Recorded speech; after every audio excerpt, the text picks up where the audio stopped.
ہنستی ہوئی ماں سے زیادہ خوبصورت اس دنیا میں اور کچھ نہیں۔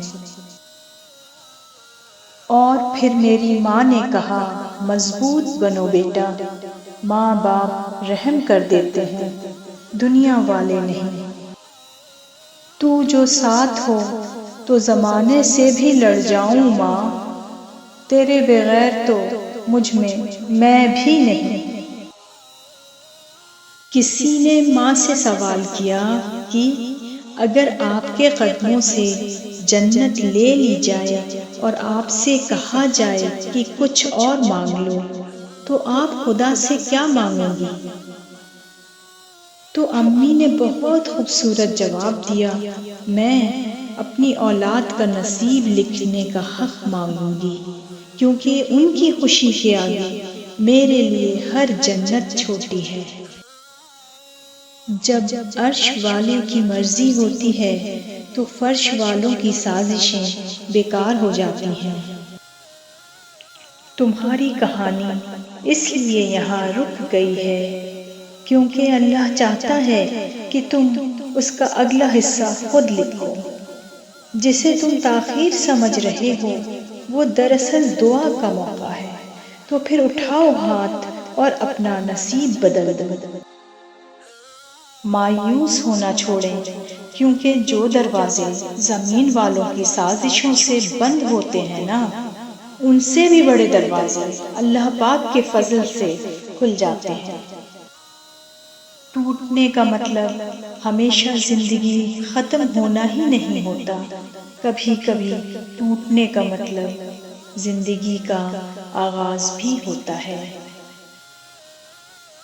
زندگی جب بھی رلائے تو سمجھ لینا گناہ معاف ہو گئے ہیں، اور زندگی جب بھی ہنسائے تو سمجھ لینا دعا قبول ہو گئی ہے۔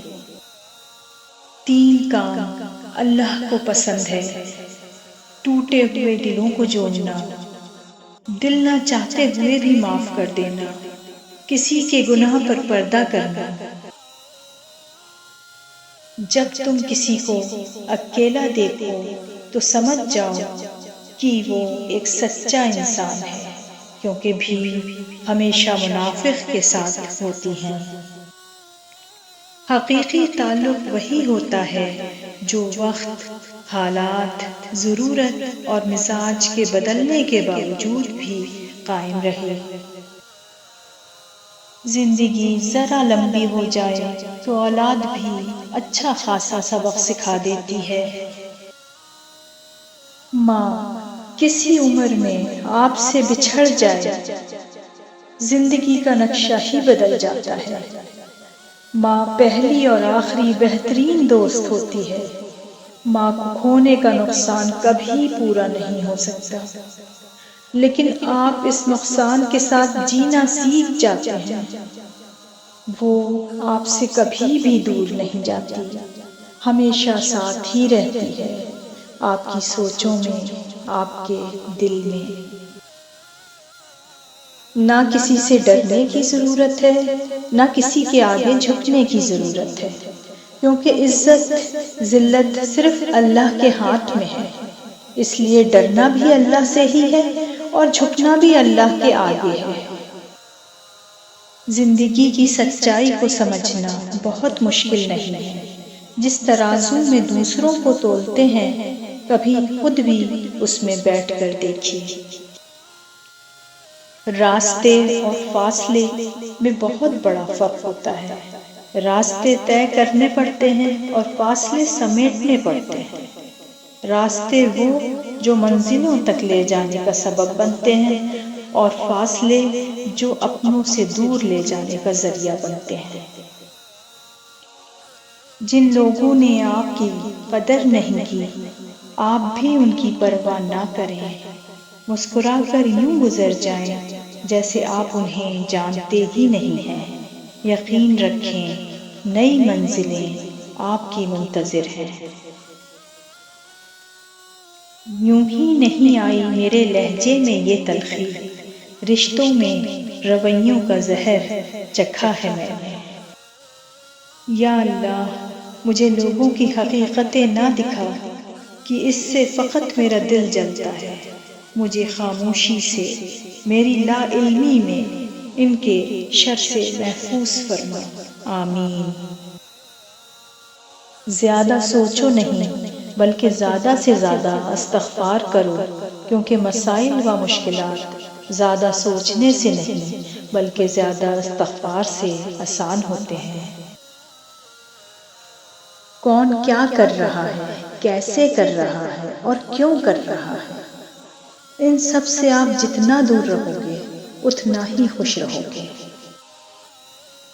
اچھا دوست چاہے کتنا برا بن جائے، کبھی اس سے دوستی مت توڑو، کیونکہ پانی چاہے کتنا بھی گندا ہو جائے آگ بجھانے کے کام آتا ہے۔ کسی کا بھلا نہ ہو سکے تو برا کرنے کی کوشش نہ کرو، دنیا کمزور ہے لیکن دنیا بنانے والا نہیں۔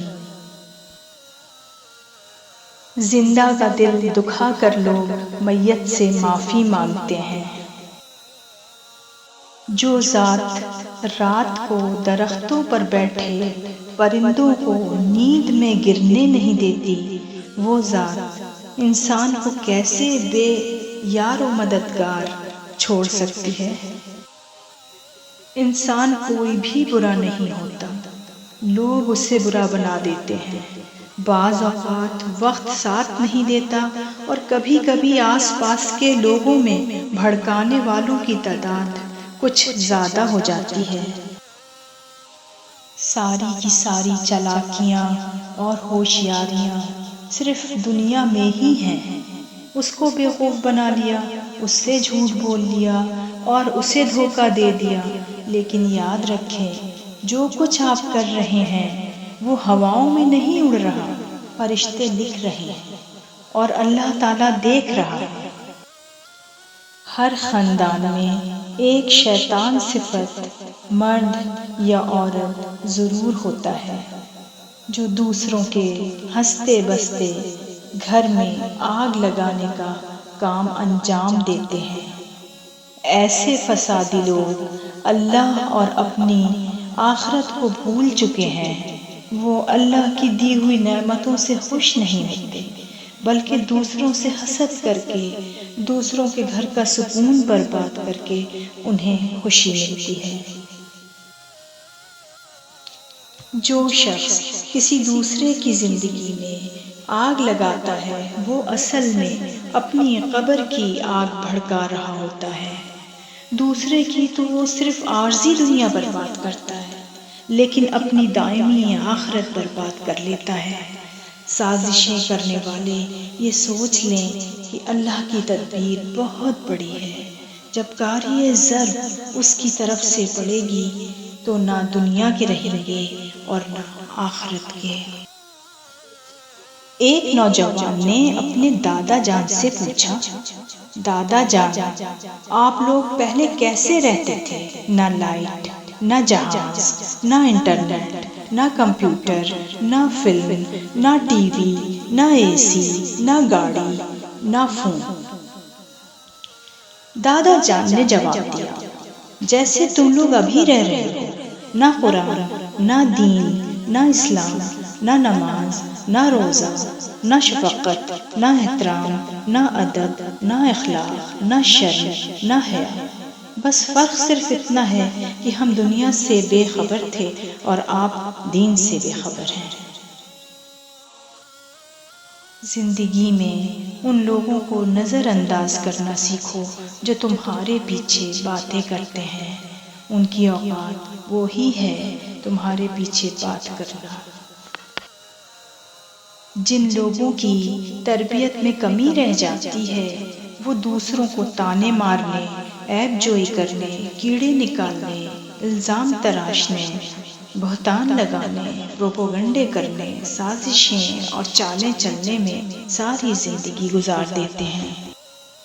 اللہ کی لاٹھی بے آواز ہے، وہ پہلے ڈھیل دیتا جاتا ہے اور جب رسی کو کھینچتا ہے نا تو انسان منہ کے بل آ کر گرتا ہے اور پھر کائنات کی کوئی شے اسے اٹھا نہیں سکتی۔ وہ تمہارے ساتھ ظلم کر کے سکون سے بیٹھے ہوئے ہیں نا، وہ آج نہیں تو کل مکافات عمل کا مزہ ضرور چکھیں گے۔